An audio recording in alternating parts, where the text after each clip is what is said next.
Hey, everyone. Ah, Granny. You're back. So, no good news for me then?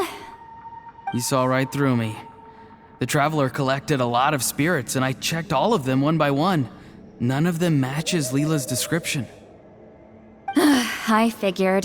It was written all over your face. It's alright. I didn't exactly have high hopes for the needle in a haystack approach anyway. Leela's condition is still stable, but we're not really getting anywhere. Well, luckily, I made some progress on my end. Leela's parents told me that he made a new friend recently, and apparently he's been out of the house for days at a time. On one occasion, they secretly followed him and saw him and his friend tinkering around with something at a camp. Yeah, some guy who goes by the name Kokuchu, dressed in what looked like Inazuman attire. Is this really all I'll need, Mr. Kokuchu?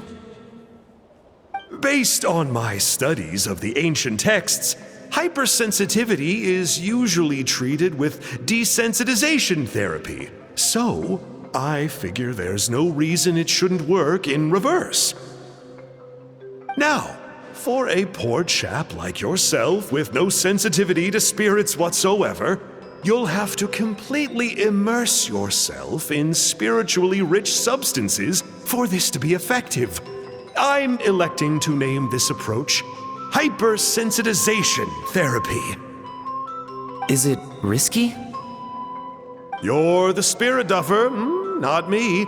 I'm sure you're more clued up than I am on the potential consequences of brute force clairvoyance. Ultimately, it's your decision. All right, but I do have one last question. What's in this for you? People like me obviously don't have much clout in this tribe, so it's not like I can offer you much in return. You think I'm looking for a reward? Oh, my good sir, take a look at my face. Isn't the answer written here clear as day? What? What's written there? Just a friendly guy who's happy to help. What? So some random guy from Inazuma just felt like helping Leela cure his spirit deafness? Hypersensitization therapy, huh? What a novel idea. Could that really work? Not on Leela by the looks of things. It's anything but novel. Our tribe used to offer it as a treatment once upon a time. But it was so fraught with risks and had such an abysmal success rate that it was eventually outlawed. As for this Kokuchu fellow, I'm sure he has his own agenda. He conveniently disappeared right after Leela got into this mess. Leela's parents gave me the address of the camp, so I went and checked it out. There were clear traces of spiritual energy. And also, look what I found. What's this? A broken shard, probably from a weapon or some sort of ceremonial implement. You feel that? It might look old, but it has extremely strong traces of spiritual energy. Leela must have used this as his medium. It would definitely explain how a spirit duffer like him was able to trigger a clairvoyant experience. Wait, there's something else. It feels so familiar. I think this is somehow connected to my ancient name. Connected how? Is it like a shard of an ancient name? No, more like... I think this item might have belonged to a previous bearer of my ancient name. Okay, that's it. Granny's getting itchy clairvoyance fingers. I'm going to try using this shard as a medium. Cool, same as last time? The Traveler can use the Spirit Loom to record what you find on a woven scroll. Nope. Auroron can do the recording this time. Why? It's a safety measure. You have a better understanding of the spirit domain than the Traveler. If this really is a Sanhaj relic, you'll be better placed to deal with the fallout in the event that something goes wrong. See, Paimon? Told you Granny has a soft spot for the Traveler. Look at her not wanting to put her in danger. Meanwhile, I'm just a grandkid, so I'm expendable.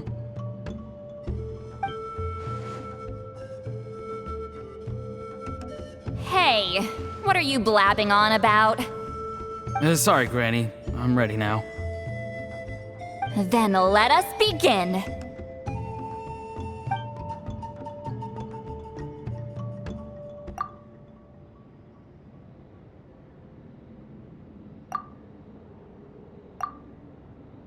Alright, what's on the scroll this time?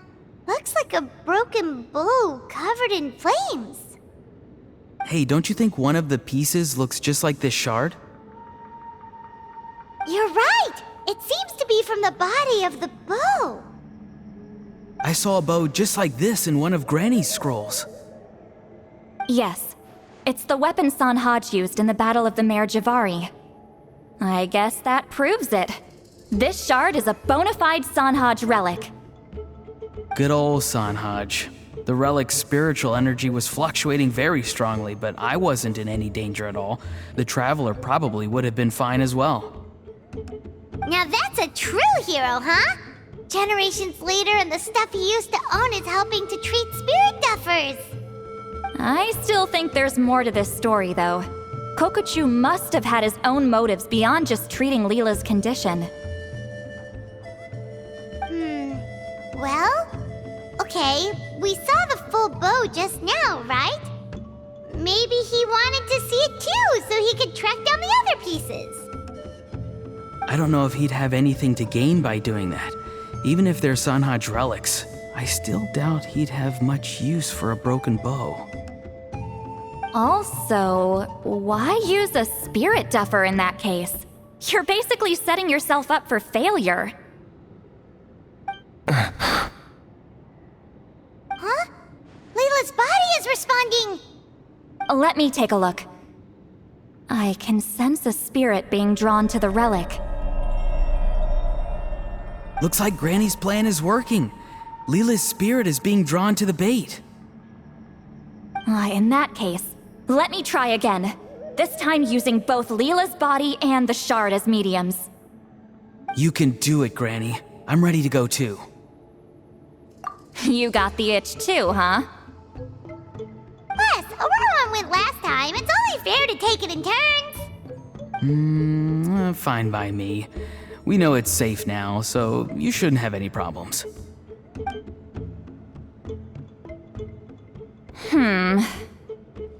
All right, if you insist. Be my guest. Just let me know when you're ready.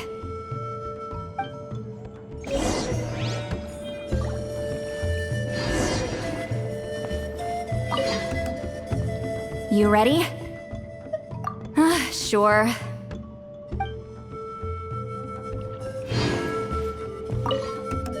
Don't worry. I'm quite sure the shard is safe. There shouldn't be any danger.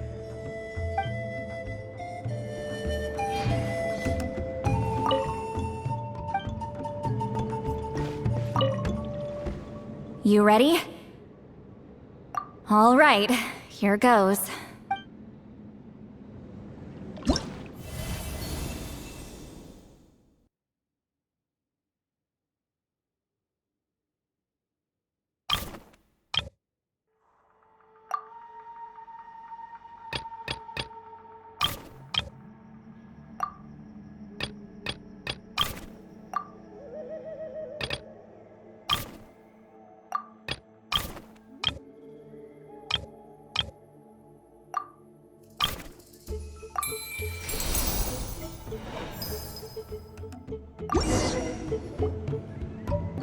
Another image has appeared. This one is a map. A map? Of where? Could it be the Mare Javari? The Mare Javari? The Mare Javari was reduced to a desolate wasteland after that big battle. Or rather, it became known as the Mare Javari after what happened there. The ashes of the monsters and warriors who fought there covered the entire battlefield. Sometimes, bone-chilling cries would be heard from the depths. Other times, the whole region would become engulfed in towering flames, drowning out the cries. That place is full of untold dangers and mysteries. Over the centuries, the finest adventurers have tried to prove themselves by venturing in. Sadly, most ended up perishing there. That lasted up until around 20 or 30 years ago, when strange things started happening. People started speaking of an enormous dark creature the size of a mountain, roaming around inside the Mare Javari. And then, shortly after that, the whole region just completely disappeared. Nobody knows how, but that infamously ominous place just vanished from the face of the world. What? How the heck? I know, right? Anyway, if I'm not mistaken, the place indicated on this map is where it used to be before it disappeared. At the westernmost part of Natlan. It's a very remote location, far away from any of the tribes. There never used to be a settlement there, but there's more people since the Mare Javari disappeared. Anyway, that's just what I've heard. I've never been there myself. This is what age does to you. The older you get, the less adventurous you become. That's just an excuse. Granny's too lazy to take a trip that far away. Hold on a second. There's a spirit approaching the shard and the woven scroll. Oh, Leela's body is responding again! Quite a strong reaction this time. Does this mean what he was really seeking was the Mare Javari's location? I sense it too. There's a soul nearby. Almost a complete one. This is creeping Paimon out! Seems like the plan is working. So, can we just wake him up now? Not today. You might think bringing a spirit back into its body is like pouring water from one bottle into another, but it's far more complicated than that. I need to borrow a ceremonial sword and make some other preparations. It'll take me about 2 days. But don't worry, now that his spirit's returned, there's just one step left. Let's meet up again in 2 days.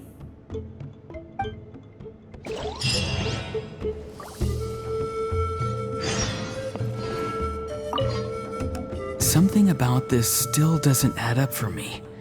If that Kokchu guy was really plotting something, why would he leave Sanhage's relic at the scene? Unless that was also bait.